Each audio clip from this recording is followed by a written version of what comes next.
Mesdames et messieurs, bonjour et soyez le bienvenu pour ce documentaire. Depuis 36 ans, le Salon du Livre d'Hermillon perdure grâce à l'association du colporteur et des bénévoles. Aujourd'hui, on vous propose de plonger dans les coulisses de ce Salon du Livre à travers des interviews, que ce soit des bénévoles, des chargés de mission et de tous ceux qui s'occupent de cet événement. Soyez le bienvenu pour ce documentaire After Saloon, les coulisses.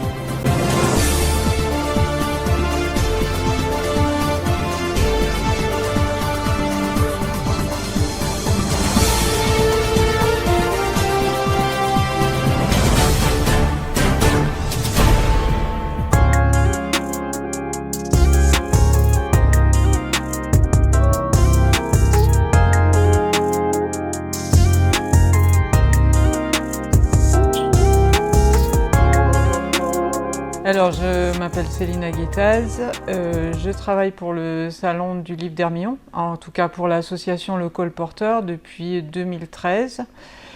Ma mission, je suis chargée de mission, c'est-à-dire que j'organise le Salon du Livre de A à Z. Alors, l'organisation d'un Salon du Livre prend plus d'1 an. C'est-à-dire que là, on a commencé au mois de mars pour le prochain salon, donc pour le 37e Salon du Livre. C'est-à-dire que depuis le mois de mars, on fait les premières réunions avec la direction de la lecture publique de Savoie et Haute-Savoie et on commence nos réunions pour préparer la sélection du prix littéraire Rosine Perrier. Après, je rentre vraiment dans le vif du sujet. Pour chaque édition, petit à petit, ça s'enchaîne et jusqu'à l'édition. Alors, le thème, on réfléchit collectivement avec les membres du bureau, avec les bénévoles, surtout les modérateurs, un sujet. Si on trouve que c'est pertinent, on fonce là-dessus. Et en fonction du sujet, on va choisir les animations, les auteurs. Après, les auteurs, on ne les choisit pas tous, mais ils doivent être, ça doit être soit des auteurs qui parlent du sujet, du thème, soit des auteurs locaux qui parlent de la montagne globalement, que ce soit en récit, en documentaire. Et les auteurs doivent faire une demande de participation et après il y a un comité de sélection qui choisit les auteurs suivant les places disponibles.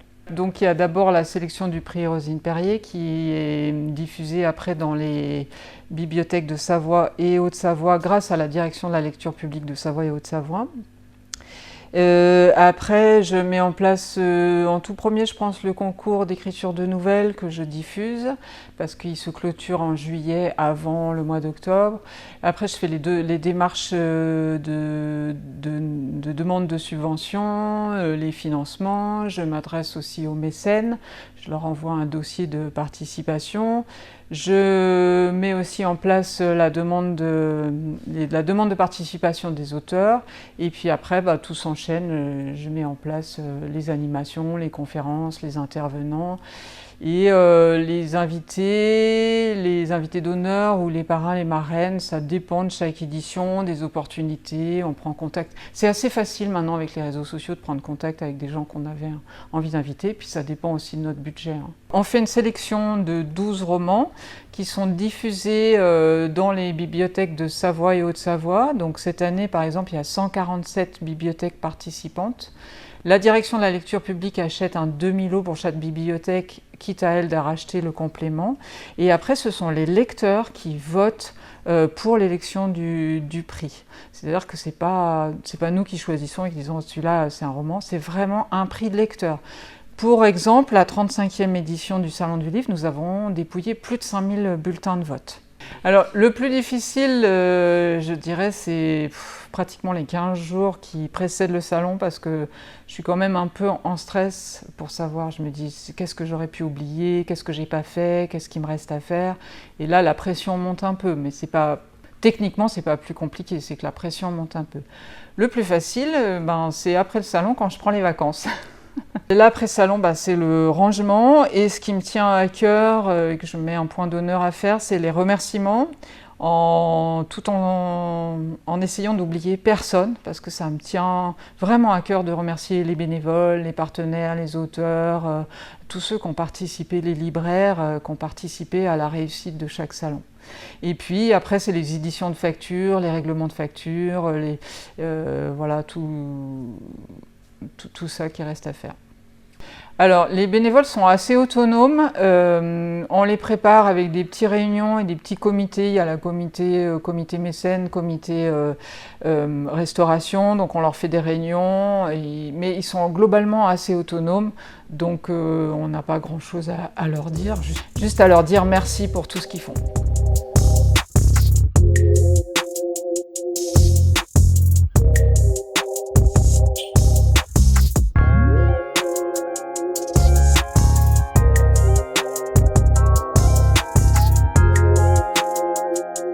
Alors le cœur du Salon du Livre, c'est aussi les bénévoles de l'association du colporteur. Et je suis avec 4 bénévoles. Pouvez-vous me dire déjà chacun depuis combien de temps vous êtes bénévole? Moi, ça fait la 5e année. Moi, Donc 3 ans cuistot. moi, ça fait 17 ans. Moi, ça fait depuis 2008, mais du coup, voilà, ça fait quelques années. Voilà, et moi pareil, quelques années, ça doit faire 3 ans, ouais, voilà. 2-3 ans. Et qu'est-ce qui vous plaît le plus dans l'association? Est-ce que c'est la convivialité, les moments de partage, c'est quoi? Pour moi, j'ai déjà travaillé, donc la convivialité, c'est des amis qui sont à la tête de l'association, donc du colporteur. Donc je lui ai donné un coup de main. Voilà. Pour moi, c'est la convivialité, le partage avec les autres. Pareil, être ensemble, partager, passer de bons moments. Voilà, pareil. Vous comptez continuer encore? Tant qu'on peut, on ira. Tant qu'on peut, oui.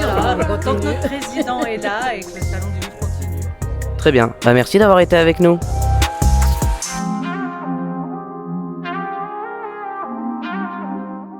Donc, je m'appelle Michel Frumillon, je suis le président de l'association Le Colporteur depuis 2001.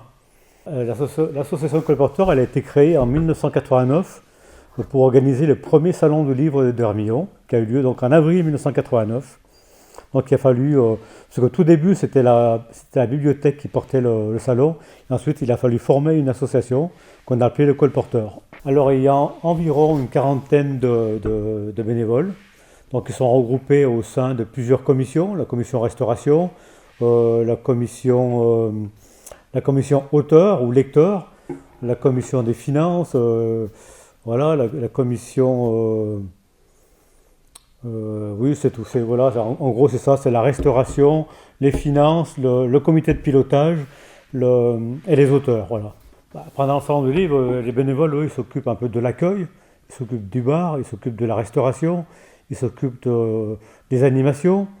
Ce que je peux leur dire, c'est merci de votre présence, de votre aide, que sans vous, le salon ne pourrait pas avoir lieu.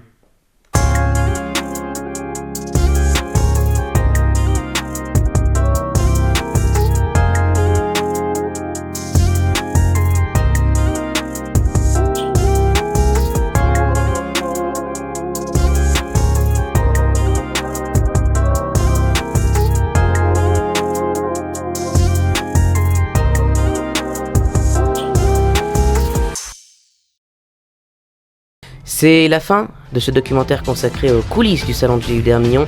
Je vous remercie de l'avoir suivi. Je remercie Céline et Michel Frumillon qui m'ont laissé leur confiance pour cette réalisation.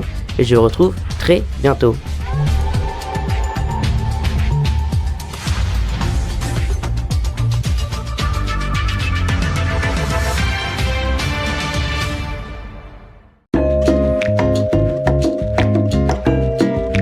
Dis-moi, ChatGPT, donne-moi une émission littéraire cool à regarder. Pas de soucis, je te conseille vivement de regarder Les Livres c'est magique. C'est une émission cool et dynamique à regarder. Pas mal, j'aime bien. Oui bon, je suis d'accord, utiliser ChatGPT, c'est vraiment pas une solution. Mais s'il me dit de regarder Les Livres c'est magique, c'est pas pour rien. Déjà parce que premièrement, là, il est en train de me donner un bon conseil.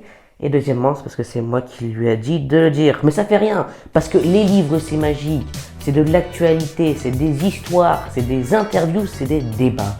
Les Livres c'est magique, ce n'est pas une émission comme les autres. C'est une émission littéraire qui n'est pas ennuyante et une émission littéraire qui est très dynamique. Alors si vous êtes des curieux de la littérature, je vous conseille de regarder cette émission. Les livres c'est magique, c'est environ une émission par mois et 3 YouTube Shorts. Bref, les livres c'est magique, c'est l'émission à ne pas manquer et je veux vous voir la regarder. Là c'est le moment, le graphiste il est censé afficher l'image promotionnelle, s'il vous plaît. Oh le graphiste, ah c'est bon. Ah oui, c'est mieux comme ça, c'est pas mal. Ah oui, j'aime bien, oh c'est très bon.